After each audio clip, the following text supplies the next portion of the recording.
Hello everyone, good day. We are the group 7 and we will be discussing to you the chapter 9. It is all about organizational attitudes and behaviors. And I am Hazel Batonghinog and I'll be discussing to you the first topic found in the chapter 9, employee motivation. So employee motivation, we all know that an employee is someone who gets paid to work for a person or a company. And once the company or an organization has selected and trained their employees, it is important that the employees have both motivated and satisfied with their jobs. So industrial psychologists define motivation as the internal force that drives a worker as well as the external factors that encourage the action. So when we say the internal force, it is the driving force behind our thoughts and choices regarding on your career or other activities, and it is centered on your personal desire and needs. And usually it is called internal motivation or intrinsic motivation. It is an internal force like personal growth or a desire to succeed, fuel your drive to complete a task. So the external factors, or sometimes it is called external motivation or extrinsic motivation, it is the motivation comes outside to motivate people. So being paid to do a job is an example of extrinsic motivation, and in this, rewards or other incentives like fame, money, or praise are used as motivation. For example, if you have a job and you're working to complete a project, you might extrinsically motivated to finish it to earn a raise. And you might be internally or intrinsically motivated to finish it because you enjoy the project and want to do a good job. And sometimes this internal and external motivation can work together to help you to complete a task. Is an employee predisposed to being motivated? Psychologists have postulated that some employees are more predisposed to being motivated than are others. That is, some employees come to most jobs with a tendency to be motivated, whereas others come with a tendency to be unmotivated. Researchers have found three individual different traits that are most related to work motivation. These are self-esteem, an intrinsic motivation tendency, and the need for achievement. Self-esteem. Self-esteem is the extent to which a person views himself as a valuable and worthy. Or it is a positive or the high self-esteem, or negative, the low self-esteem feelings that we have about ourselves. According to Corman's consistency theory, there is a positive correlation between self-esteem and performance. Corman theorized that employees high in self-esteem are more motivated and will perform better than employees in low in self-esteem. That is, employees who feel good about themselves are more motivated to perform better at work than employees who do not feel that they were valuable and worthy people.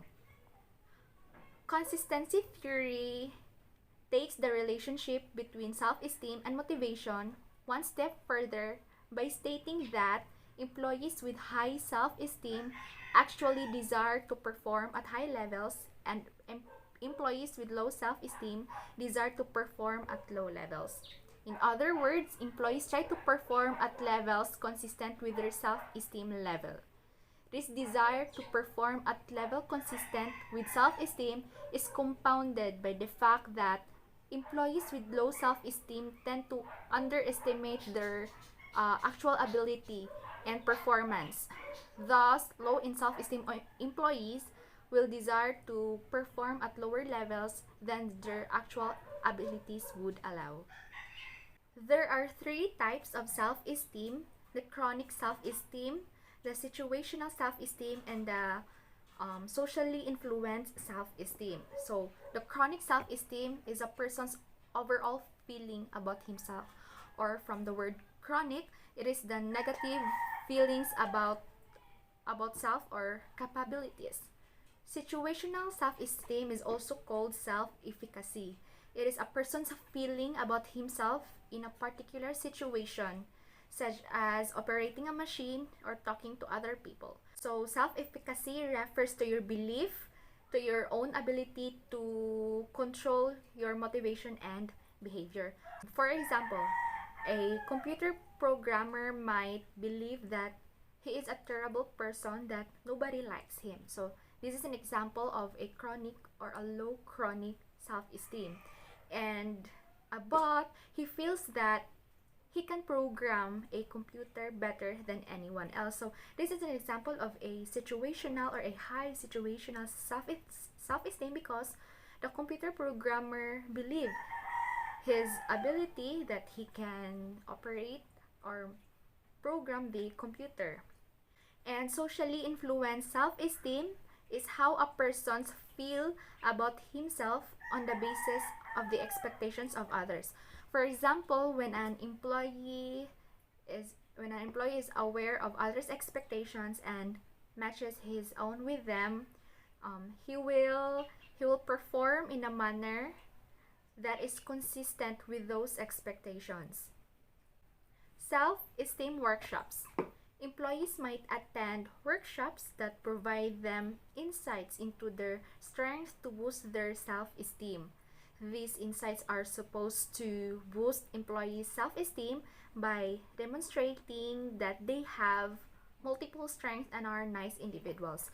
For example, in a self-esteem training program called The Enchanted Self, employees try to increase their self-esteem by learning how to think positively, discovering their positive qualities that may have gone unnoticed, and sharing their positive qualities with others. Next is experience with success. In this approach, an employee is given a task so easy that he will almost certainly succeed. It is thought that this success increases self-esteem, which should increase performance, which further increases self-esteem, which further increases performance, and so on. So basically, this is based on the principle of self-fulfilling prophecy, which states that an individual will perform as well as or as poorly as he expects to perform. So if an employee believes that he will fail or he will always fail, the only way to break the vicious cycle is to ensure that he performs well on a task.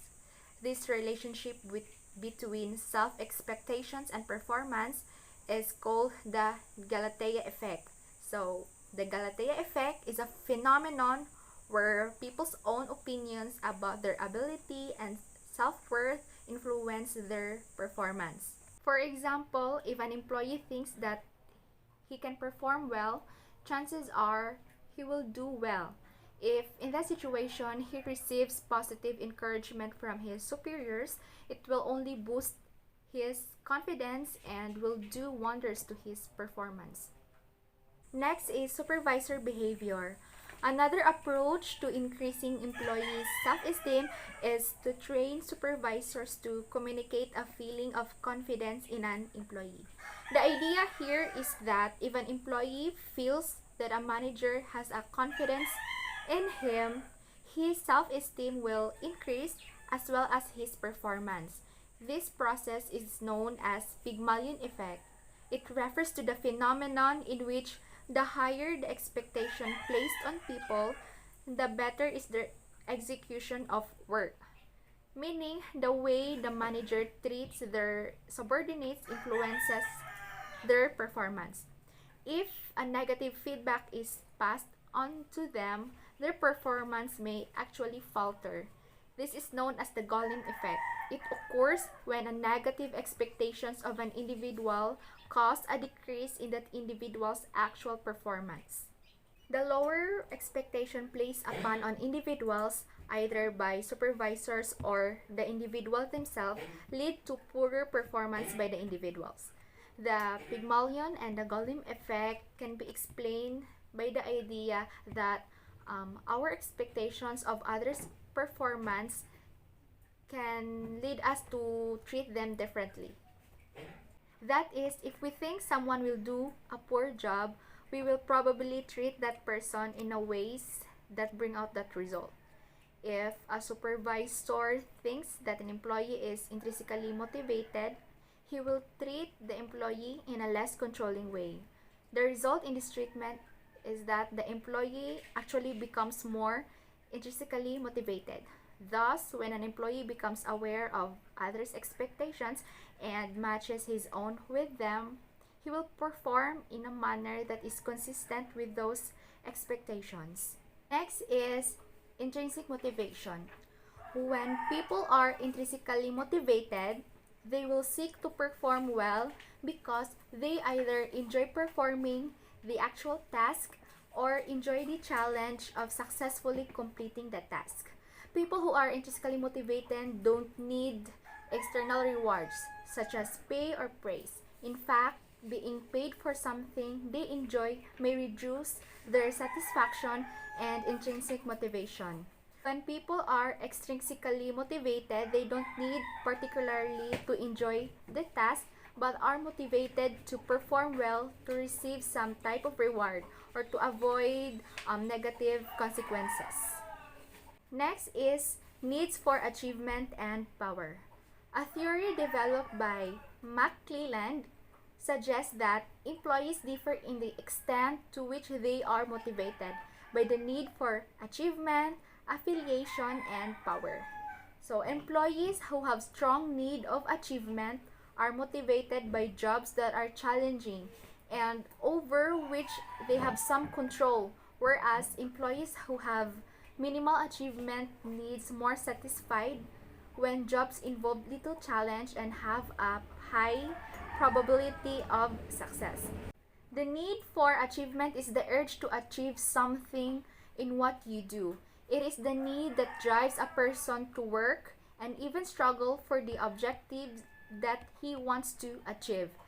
People who possess high achievement needs are people who always work to excel by particularly avoiding low reward, low risk situations and difficult to achieve high risk situations. Next is, in contrast, employees who have strong need of affiliation are motivated by jobs in which they can work with and help other people. The need for affiliation is the urge of a people to have interpersonal and social relationships with others or a particular set of people. They seek to work in groups by creating friendly and lasting relationships and has urge to be liked by others. They tend to like collaborating with others to competing with them and usually avoid high risk situations and uncertainty. The individuals motivated by the need for affiliation prefer being part of a group. They like spending their time socializing and maintaining relationships and possess a strong desire to be loved and accepted. These individuals stick to bases and play by the books without a feeling a need to change things, primarily due to fear of being rejected. And finally, employees who have strong need for power are motivated by a desire to influence others rather than simply to be successful. The need for power is the desire within a person to hold control and authority over another person and influence and change the decision in accordance with his own needs or desire. The need to enhance their self-esteem and reputation drives these people, and they desire interviews and ideas to be accepted and implemented over the views and ideas over others. That's all about my topic, and thank you for listening. Hello everyone, this is Mira Kalapan Angalot, and today I shall be discussing to you some of the subtopics found in Chapter 9, Employee Motivation. So we have a question here. Have the employees' values and wants been met? Well, our work motivation and work satisfaction are determined by the discrepancy between what we want, value, and expect what the job actually provides. So when we say work motivation, this refers to our willingness, to our desire and to our drive to work properly and to perform our tasks, duties, or responsibilities effectively. While for work satisfaction, this refers to how content an employee is, how happy and approved he is with the things that he is receiving and experiencing in the work environment. And moving on to the term discrepancy, when we say discrepancy, this refers to the lack of compatibility or the difference or the mismatch between two things. So this phrase basically tells us that we would only know how if we are motivated or unmotivated or satisfied or unsatisfied if we would be able to see or spot the difference or the discrepancy between our job expectations, wants, and values, and the reality of the job that we have. And so for everyone to have a better understanding on the concept on the discrepancy between our job expectations or needs and wants and the reality of the job, I would like to encourage everyone to try to ponder. So as you can see on the presentation, there are two pictures. So in the first picture, you can see that there is a puzzle there. And that puzzle symbolizes or represents the employee's life. And as we all know, our lives are composed of different aspects. And those puzzle pieces that compose the entire puzzle represent our aspects or life aspects. And you can also see that there is a hollow space there which is intended for a yellow puzzle piece. And that hollow space there symbolizes or represents the employee's wants, expectations, and values. And that could refer to his want for flexibility, the need for high salary, and the value for honesty. However, instead of a yellow puzzle piece, a red puzzle piece is trying to occupy the hollow space there. And that red puzzle piece represents or symbolizes the reality of the job, which is that the reality of the job is that it is not flexible at all, and that it does not pay well, and of course it does not value honesty, because in that workplace corruption is very rampant. And furthermore, you can also see that the shape of the red puzzle piece does not coincide with the hollow space which is intended for the yellow puzzle piece. So that alone, that means that there is a discrepancy between the two. So that's a discrepancy. And moving on to the next picture, or to the second picture, you can see that the space there is still not yet occupied. And that, what do you call that? That person sitting on top of the puzzle symbolizes the employee. So as you can see, the person sitting there is somewhat frustrated, unmotivated, and unsatisfied because there was a discrepancy between his job expectations and the reality of the job that he has. And as a result, his life became dull. So that's it. I hope you have understood the concept on the discrepancy between the job expectations, values, needs, and wants, and the reality of the job. So moving on, we have here job expectations. So if there is a discrepancy between the employee's job expectations and the reality of their jobs, then their motivation to work and satisfaction will be affected. So just like what I've said before.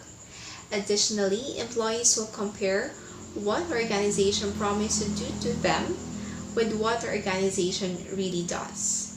So if that happens, employees will also perform less, and it will just signify that they are really unmotivated and unsatisfied. So for example, a recruiter tells an applicant how much fun employees have at a particular company and about unlimited potential for advancement. After 3 months on the job, however, the employees has yet to experience the fun and can't find any signs of potential advancement opportunities. Because these expectations have not been met, the employee will probably feel unmotivated. So you can see on the picture that the employees are really unmotivated and unsatisfied, and they are not just having headaches, they are really unmotivated. So, however, employees being unmotivated and unsatisfied can be prevented if employers and companies would use the technique called Realistic Job Preview, or RJP. So RJP, or Realistic Job Preview, is a technique that presents job applicants with a realistic view of what they should expect from the organization. Thus, an organization must provide job applicants with all pertinent information without distortion. So when we say all pertinent information without distortion, these includes all the positive information and the negative information, or the cons of working in that company.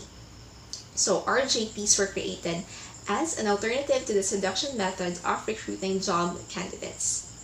So of course, if a company wants to grow further, to expand, that company should hire more manpower, and that company should need enough workforce. And with that, some companies would use the seduction method, wherein they would entice the job applicants of all the positive benefits or all the positive things that they will be receiving once they will be hired in that company.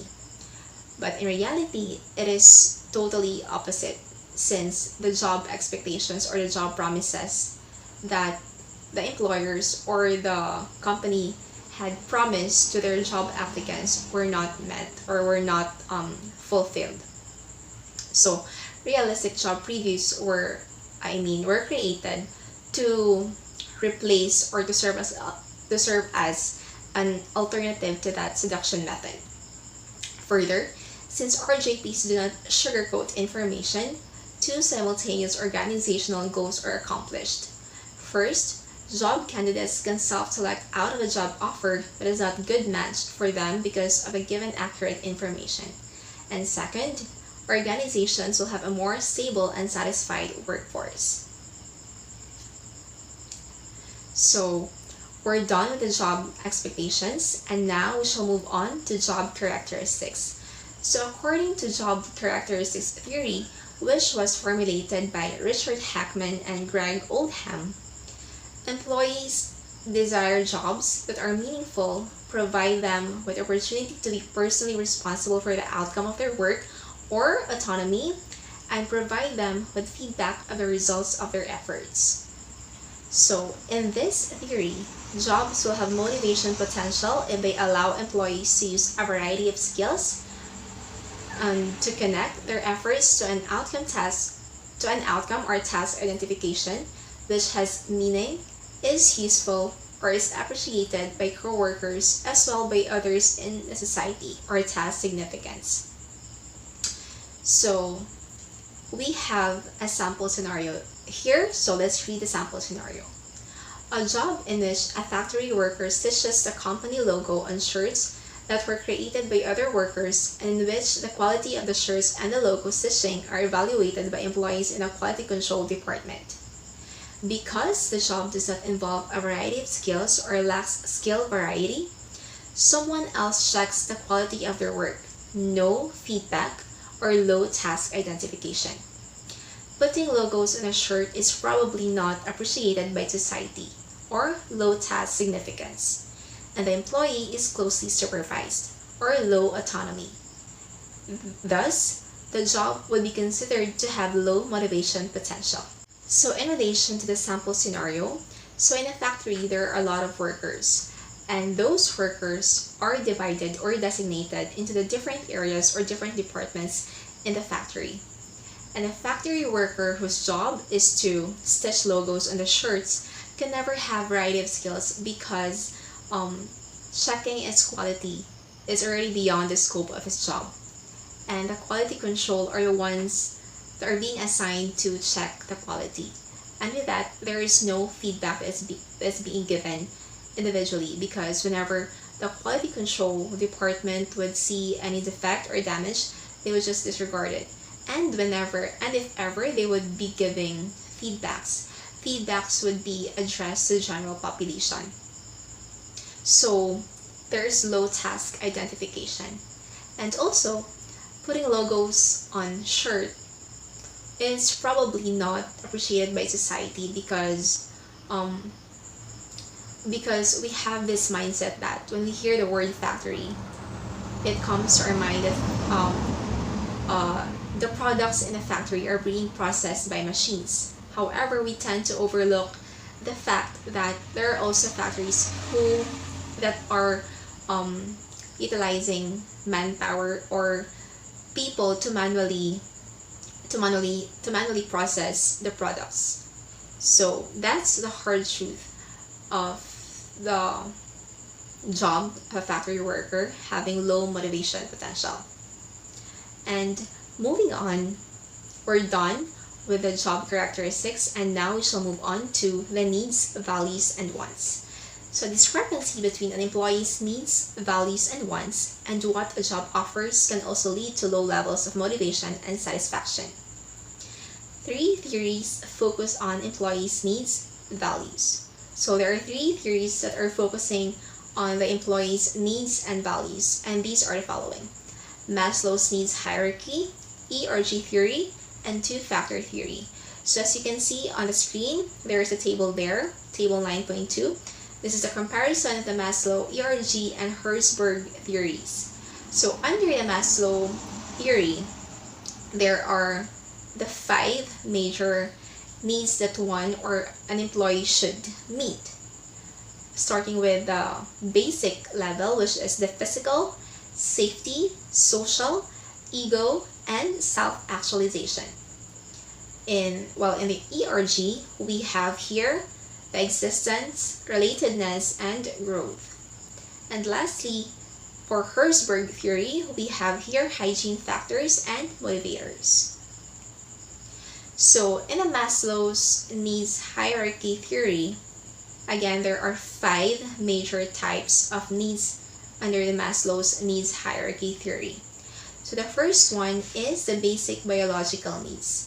So basic biological needs, these pertains to our basic needs like food, shelter, clothing, electricity, and our other basic needs. So in order for us to meet these needs, we need to work. However, time will come that even if these needs are being met, even if we can eat 3 times a day, we have different clothing, we have a house to live in, even if these needs are being met, time will come that we will still feel unmotivated and unsatisfied because there are still other needs that we need to meet. And that leads us to the next major type of need, which is the safety needs, or which are the safety needs. Safety needs are very important needs that an employee should meet in order for him or her to feel motivated or to feel satisfied. Because even if, for example, you are working in a coal mine, and we are all aware that working in a coal mine is dangerous. So even if you can feed your family 3 times a day, you can give them shelter, you can give them clothing, but the fact that your life is at risk and anytime anything bad can happen to you, so that makes you feel that this job would not make me feel safe at all, and as a result you would not feel motivated to work and you would be unsatisfied because your safety is at risk, and it is very important that an employee is safe in his workplace or in her workplace. And later on, safety needs have been expanded into psychological safety and physical safety. So when we say psychological safety, This refers to job security. So a job that is secure can also make us feel safe. Because imagine if you are working, if you are if you have permanent job, and if you have permanent job, then it would somehow ease the anxiety being caused by financial problems, because you're aware that every month you would be getting salary, and that makes us feel safe. That makes an employee feel safe from being terminated. And after the safety needs, the other type of needs that an employee should meet in order for him to feel satisfied and motivated are the social needs. So when I say social needs, these are the needs pertaining to our need to socialize with other people, to communicate with other people, to interact with other people, and to relate with other people. And by meeting these needs, we can feel motivated and satisfied in a work environment. And also, when when employees social needs are being met, they would feel that they are loved, that they are special, and that they are being valued. And also, and that companies or employers can help their employees meet these social needs by allowing them or letting them to chit chat or to socialize with their coworkers in the cafeterias or in the lounge, and also by holding parties, or by having sports fest, and whenever there would be an event in a company, or family picnics of the family members of the employees.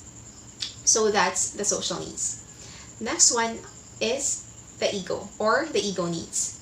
So when we say ego needs, these pertains to our need to be recognized and our need to be successful. So these ego needs can be fulfilled, or can be met by recognizing or by appreciating the efforts and hard works of employees.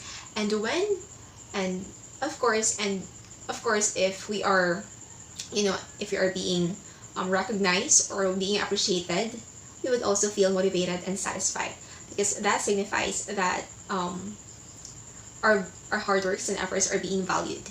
And the last type of need, and probably the most important type of need that employees should strive to meet, are the self-actualization needs. So self-actualization needs revolve on the concept of be all that you can be.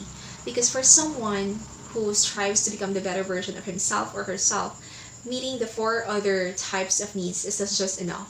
Because a person who wants to achieve or wants to have self-actualization needs would really do her best, or his best to reach his potential in every task.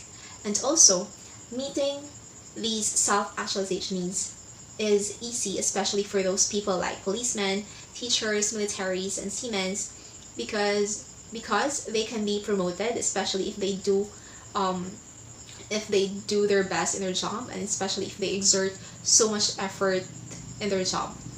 However, meeting self-actualization needs is hard for those people whose jobs are just constant.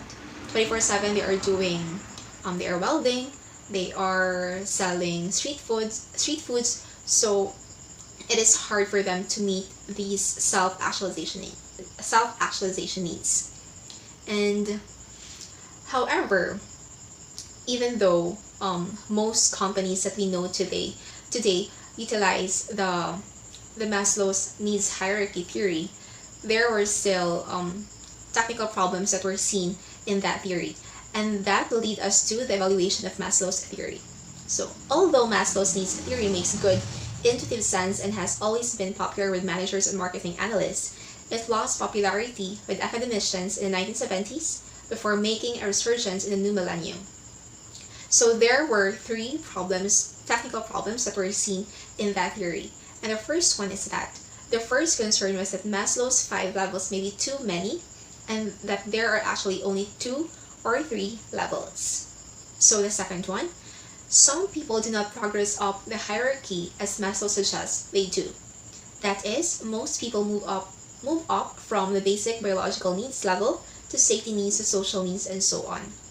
So the second technical problem tells us that the Maslow's needs hierarchy theory does not happen all the time, because especially in the case of policemen and militaries, because they can never be their safety needs can never be satisfied. Can never be satisfied or can be fulfilled, because their safety is not guaranteed due to the nature of their jobs. And they can, well, even if they can never be satisfied, their safety needs can never be satisfied, but they can skip that level. They can be their ego needs can be satisfied due to rewards and recognitions, and they can also achieve the self-actualization needs, because they can also be promoted and they handle different situations and different people. So in that sense, they can really reach their potential in every task that they do. And the last technical problem is that the theory predicts that once the needs at one level are satisfied, the next needs level should become the most important. So those were the three technical problems that were seen in the Maslow's needs hierarchy theory. So next up, even though Maslow's theory has not been supported by research, it may still be useful. Of course, some of the theory's specific assertions may not be true, but it still provides guidelines that organizations can follow to increase motivation and satisfaction. So providing recognition, enrichment, and a safe workplace does increase employee motivation. The validity of this recommendation is probably why Maslow's theory still is widely used by human resources professionals, even though it is not popular with academicians and researchers who prefer more complicated models. So we have here a situation which some of the principles of Maslow's in his needs hierarchy theory can be applied. So let's read first the situation. So a situation at a major university provides an example of how Maslow's general principles can be used. After years of increasing enrollment and prestige, a scandal at the university caused a rapid decline in enrollment, financial backing, and staff morale. To fix these problems, a new president was hired. His first acts were to announce a Spirit Day each Friday, on which employees could dress casually, and increase emphasis on diversity issues, and his intention to start a new sports team. Employee satisfaction and motivation continued to drop. Faculty left in great numbers, and millions of dollars were cut from the budget. What went wrong? Among many things, the president's proposal were aimed at Maslow's level 3 and above, whereas employees' needs were at level 2. That is, will this university survive? And will I still have a job next year? So, as you can see in the situation, skipping those two basic levels is really hard, especially in an organization, and especially in the case of the sample situation, because the new president his first acts were to announce a Spirit Day, and if you can recall, the root of the problem, or the root of the negative happenings that happened in that university was a scandal. So allowing the students to wear whatever they want to, or allowing them to do whatever they want to do would make the situation even worse, because who knows what the students will do, who knows what the students will will wear. And we can never escape the fact that even if you are dressed in a conservative way, there are still other people who would lust over you. So that's basically a wrong move. That's basically the wrong move of the president to have a Spirit Day. So moving on to the next slide. So as you can see, there are 5 pictures on your screen, and these pictures are just proof that most of the companies that we know today are really applying Abraham Maslow's principles, especially his principles on his needs hierarchy theory. So in the first picture, you can see that this is Nescafe's way of recognizing their employees. So in this picture, you can see that the ego needs are being met. In the second picture, are the company or Deli Bread really values their employees because they have set an exclusive date for their employees to be vaccinated. The third picture, as you can, if it is not clear to you, I will just read. It is during the Altura Small Christmas party in 2019. So in this, the social needs of employees are being met, and also in the last two pictures, the fourth picture is the venue of a Christmas party, and the fifth picture shows the happy faces of employees under USSC. So there's my sister there. They went to Manila in the year 2008 to have their Christmas party. So USSC really values the social needs of their employees because they were having the Christmas party outside Bohol, and according to my sister, they were really having fun that night and they really enjoyed it, and they're also thankful to the company. Moving on, there is another theory, which is the ERG theory, which was formulated by Clayton Alderfer. So in ERG theory, there are only three major types of needs, and these are the existence needs, relatedness needs, and growth needs. So unlike the Maslow's needs hierarchy theory, there were five, and here there are only three. And the first two type of needs are being generalized into existence needs. The third and the fourth type of needs are being generalized into relatedness needs, while the fourth and the fifth type of needs are generalized into growth needs.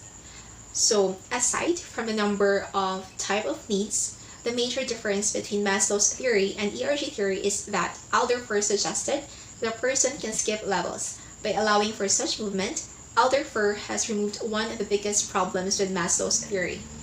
So in his theory, he states that a person can skip levels, and Maslow's principles can never be applied all the time due to the nature of the employee's job. So for example, if let's just use the previous example that I used previously a while ago. So in the case of those policemen and military, so their safety needs are not really guaranteed. So even if their safety needs can never be satisfied, because their safety is their life is at risk, they can still skip that level, and they can still achieve, or they can still have the ego needs and the self-actualization needs. So Alderfer's theory explains why a higher level need sometimes does not become more important once a lower level need has been satisfied. Alderfer believes that for jobs in many organizations, advancement to the next level is not possible because of such factors as company policy or nature of the job. So thus the path to the next level is blocked, and the employee becomes frustrated and places more importance on the previous level. Perhaps that is why some unions demand more money and benefits for their members rather than job enrichment. And the last theory, which details the